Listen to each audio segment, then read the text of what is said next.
কার্যকর এই ঘটনায় ৪৮ ঘন্টার মধ্যে প্রশাসনকে ব্যবস্থা নিতে হবে, না হলে শুরু হবে দেশজোড়া বিক্ষোভ। ইন্ডিয়ান মেডিকেল অ্যাসোসিয়েশন এই ভাষাতেই প্রশাসনকে চরম পত্র দিয়েছে বলে খবর পাওয়া যাচ্ছে। নির্দিষ্ট সময়ের মধ্যে ঘটনার স্বচ্ছ তদন্ত দাবি করা হয়েছে তাদের তরফ থেকে। অর্ণবাংশু নিয়োগী আমাদের প্রতিনিধি রয়েছেন আমাদের সঙ্গে। অর্ণবাংশু, ইন্ডিয়ান মেডিকেল অ্যাসোসিয়েশনের তরফ থেকে ঠিক কি বলা হয়েছে এই চিঠিতে? দেখো, সেটা হচ্ছে যে ইন্ডিয়ান মেডিকেল অ্যাসোসিয়েশন তারা কিন্তু একটি চরম পত্র দিয়েছে বলা যেতে পারে।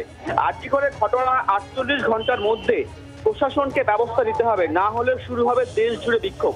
কারণ তারা এই চিঠির মধ্যে একটি বিষয় উল্লেখ করছেন যে সম্প্রতি কিন্তু একটি অন্য রাজ্যে সেখানে এমন ঘটনা ঘটেছিল, ডাক্তারকে ছুরি মারা হয়েছিল এবং কেরালে সেই ঘটনার কথাটা উল্লেখ করেছেন যে সেখানেও কিন্তু প্রশাসককে আমরা চিঠি দিয়েছিলাম এবং একজন চিকিৎসকের উপরে এইভাবে কেউ ছুরি মারছে, রেপ করছে, এটা কিন্তু প্রশাসনের অক্ষমতা ছাড়া আর কিছুই নয়।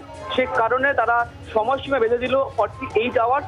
তার মধ্যে প্রশাসন ব্যবস্থা না নিলে কিন্তু তারা দেশ জুড়ে বিক্ষোভে যাবেন। সেই চরমপত্র দেওয়া হয়েছে কিন্তু ইন্ডিয়ান মেডিকেল অ্যাসোসিয়েশন তরফ থেকে। বাংলার আওয়াজ, বাঙালির আবেগ, জি 24 ঘন্টা।